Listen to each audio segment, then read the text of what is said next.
Hello, my name is Aaron Lebovic with renav.com. Thanks for watching. Today's brief tutorial is going to show you the different search features using renav.com.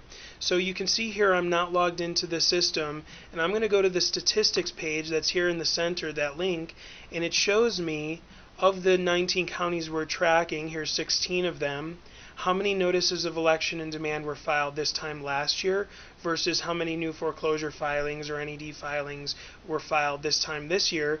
And you can see the percentage change between the two, and overall we're up in foreclosure filings by 1%. This column is truly the one to note. It shows how many active foreclosures there are, meaning notices of election and demand that have been filed, but the properties have not sold at auction yet. They are still owned and controlled by the property owner, and based on my research, I'm finding that less than 15% of those are on the MLS. Let me put that another way. 85% of over 16,000 properties are not on the MLS, and that's really the gap that renav.com is trying to close with you, our investor subscribers or our realtor subscribers. So now I'm going to go back to the home page and show you another really cool free search tool. You can put in any address you want in any of these 19 counties that we track, which are listed right here. And I'm just going to put in a property that I bought at auction a while ago. And I click foreclosures. Oops. I click foreclosures, and it shows me how many notices of election and demand have been filed against that property. You can see that there was a foreclosure filing in 07, but it was withdrawn, and then again in 08 it ended up going to sale. You could see here sold in August of 08. So imagine you're going on a listing appointment, or you get a signed call on a property that is an investment deal and you want to see if it's in distress or not. You could just do that quick search right there, and it's completely free. So now I'm going to log in, and I'm going to click Search Properties. You can see here on the left the different search options. First is Quick Search, which is where I'm dropped. And let's say again that property, you're going on a listing appointment, you think it's in foreclosure and you want more details about that property and the distress level. You can just type in that address, or let's say it's that house across the street, you want to know what's going on with it. Again, you can just put in any particular address you had in mind. If you knew the public trustee foreclosure number, you could enter that right here. Next up is the advanced search, and this is probably the most widely used search.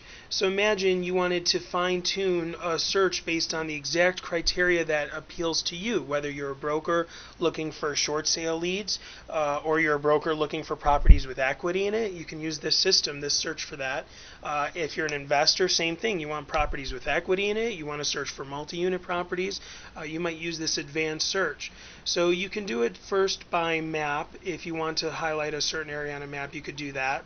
And I'm not going to go into detail on this. I might make another video on that, but there are so many ways, so much criteria you can put in here to do a very detailed search for those perfect leads. And that's really the value of the tool. There's over 240,000 properties in our system, and everybody's looking for something different and for a different reason. And this search tool really narrows it down from so many down to the 9 perfect leads that you might want to be chasing this week.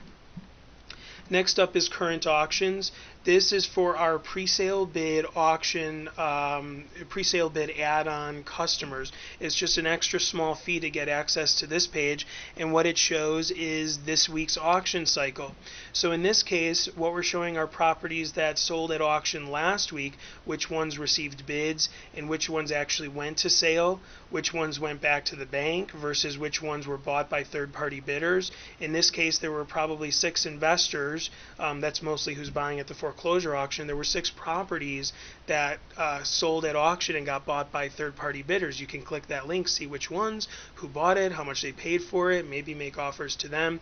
There's so many ways to use this. On the other hand, there were 17 REOs that were just made last week. Now they're probably not listed yet, so maybe you might find opportunity in that as well. You could just click that link and look at the details on each of those properties. Next up, whenever you do a search, you can actually save it, and there's a couple ways you can work with a saved search. One, you could just save it because it may be a search that you might want to use occasionally whenever you log in. And then sometimes you might want to save a search and be alerted anytime any properties meet that criteria that you put in, where we'll just email you every day or whatever frequency you set to be alerted of any changes related to properties in your search. Next up is pre-filtered searches. So this is probably the one that's most commonly used the last 7 days or last 30 days when I'm doing demos. I'm just going to click on last 7 days, and you'll see this is almost exactly like an advanced search, but the only difference is what's said here is that it's going to be foreclosures filed in the last 7 days only new foreclosures that were filed in the last 7 days. So there's so many other ways to use the system, but that's going to do it for today. This is the video on the different search functionality that's available using renav.com. Hope that helps. Thanks very much. Have a great